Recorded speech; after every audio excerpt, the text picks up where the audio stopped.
You picked it up 14 times today before lunch. You didn't mean to. You don't even remember most of those times. But your hand found it anyway, the same way it always does, pulled by something you can't quite name. The easy answer is addiction. The real answer is far stranger. What's happening inside your brain every time you reach for your phone has almost nothing to do with technology. It has everything to do with a survival system that kept your ancestors alive on the African savanna for 2 million years.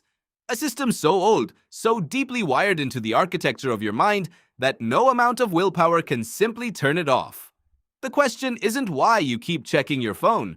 The question is why that system exists at all, and why your phone learned to hijack it perfectly. To understand it, you have to go back. Not 10 years, not 50, much further than that. Picture your ancestor. Not a cave painting version, not a fantasy. A real human being standing on open grassland, scanning the horizon. No shelter within sight. Predators hidden in the tall grass. Other groups of humans nearby, some friendly, some not. Every piece of information in that environment could mean life or death. A rustle in the brush, a change in the wind, a shift in the behavior of the group. Your ancestor's brain evolved one primary directive above all others. Do not miss anything important, because missing something important could kill you. Neuroscientist Kent Berridge at the University of Michigan spent decades studying what he calls the wanting system, a neural circuit built around dopamine that compels you to seek, to scan, to search.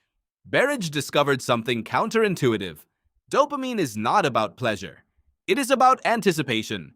It is about the possibility of reward, not the reward itself. Your brain releases dopamine not when you find what you're looking for, but in the moment just before, when the outcome is still unknown. This is not a glitch. This was a feature. For your ancestors, that constant drive to seek and scan meant survival. It meant checking the horizon again even when nothing happened last time. It meant listening for the sound again even after 3 false alarms. The brain that checked one more time was the brain that caught the real threat. The brain that stopped checking was the brain that got eaten. You inherited that brain, every single one of you.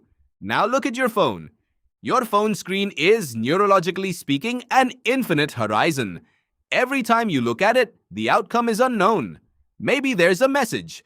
Maybe there's a notification. Maybe something happened while you weren't watching. Your brain cannot tell the difference between scanning that screen and scanning the grassland. To the ancient circuits running beneath your conscious mind, both are the same act. Checking for something that might matter. Psychologist B.J. Fogg at Stanford University has spent years studying what he calls persuasive technology. Fogg documented how the earliest social platforms were designed, sometimes deliberately and sometimes accidentally, to trigger exactly the mechanisms Berridge identified. Variable reward, unpredictable timing, the possibility of social connection or social rejection with every tap. His research showed that the most addictive feature of any digital interface is not the content itself. It is the uncertainty. You don't keep checking because you're weak. You keep checking because your brain was never built for certainty. Think about what happens in the moment before you look at your phone. There's a pull, a low hum of tension, something unresolved.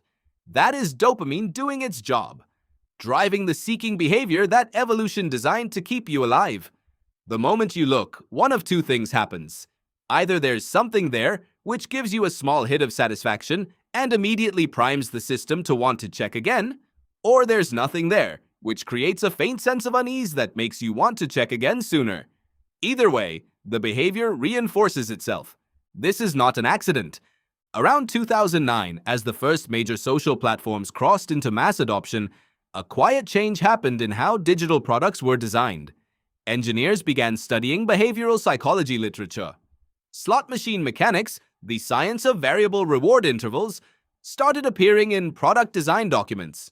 Tristan Harris, a former design ethicist at Google, has spoken publicly about how the concept of the bottomless bowl, a term coined by food researcher Brian Wansink, migrated directly into the logic of the infinite scroll. Wansink's original research showed that people eat far more soup when the bowl is secretly refilled from below Because the normal signal to stop, an empty bowl, never comes. The infinite scroll functions identically. The signal to stop never arrives because the feed never ends. Your seeking system has no off switch in that environment. It was never supposed to have one. But there is something even deeper happening, something older than dopamine, something that explains why the fear of missing out feels not just annoying, but genuinely painful. Humans are the most socially dependent species that has ever existed.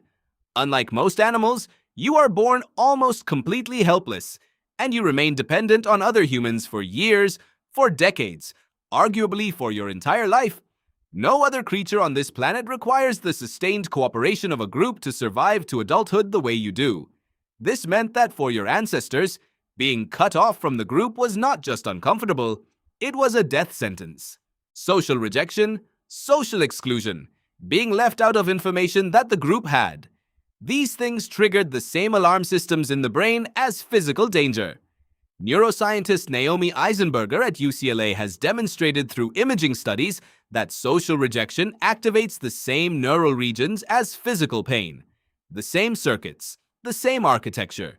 The brain genuinely cannot fully distinguish between a broken bone and being left out of a conversation. Your phone is a window into the group. Every time you are away from it, your ancient brain registers a low-level social threat. You might be missing something the group knows. You might be falling behind. You might be excluded from something important. That low hum of anxiety you feel when you haven't checked in a while is not irrational. It is your brain doing exactly what it was built to do. Keeping you connected, keeping you informed, keeping you inside the social circle that kept your bloodline alive. The technology didn't create this anxiety. It found it, and it learned to keep it running. Consider what a single hour of phone use actually involves for your brain. Hundreds of micro decisions, dozens of tiny social evaluations, a constant stream of incomplete information, a headline without a conclusion, a conversation without context, a metric without meaning. Each one triggers a seeking response. Each one leaves a small loop open. And your brain, designed to close loops, designed to resolve uncertainty, keeps pulling you back to finish what was never meant to be finished. Adam Alter, a psychologist at NYU's Stern School of Business and author of a landmark study on behavioral addiction, found that nearly half of people describe themselves as unable to go 1 hour without checking their phones. Not because of what was there, but because of the discomfort of not knowing what might be there. The discomfort is the mechanism. The discomfort is the point.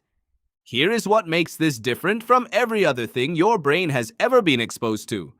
For the entirety of human history, the seeking system had natural limits. The horizon was finite. The day ended. The fire went out. The group went to sleep. Your brain had built-in stopping cues, darkness, silence, exhaustion, that gave the seeking system permission to rest. For thousands of generations, that rhythm was biological law. Your phone has no darkness, it has no silence, it has no end. It exists in your pocket at 3 in the morning, glowing, waiting, filled with an infinite amount of unresolved possibility. The seeking system in your brain has never encountered this before. It has no evolved response to it. It just does what it always did. Keep looking, keep scanning, keep checking. In an environment that was specifically engineered to make sure it never has to stop. This is not a personal failing. This is a mismatch between ancient hardware and modern software. Understanding this changes what you do next. Willpower alone will not fix this, because willpower runs on a different system, a slower, more recently evolved system called the prefrontal cortex, the part of your brain responsible for long-term planning and impulse control. And that system, as neuroscientists have shown repeatedly, loses to the deeper survival systems every time it's in direct competition. You cannot white-knuckle your way out of 2 million years of evolution. What you can do is create the conditions your brain was designed for. Give it stopping cues, a physical location where the phone doesn't go, a time when the screen goes dark, a ritual that tells the ancient seeking circuits that the scan is complete, the group is safe, the horizon is clear. Your brain is not broken.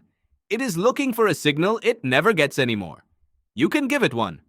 Tonight, When you reach for your phone without knowing why, you will know what that moment actually is. Not weakness, not addiction, though it can become that. Something older than both. A 2 million-year-old system doing its job in a world it was never built for. The hand that reaches is the same hand that once scanned the horizon and kept your bloodline alive. The question is not how to stop it. The question is how to give it somewhere better to look.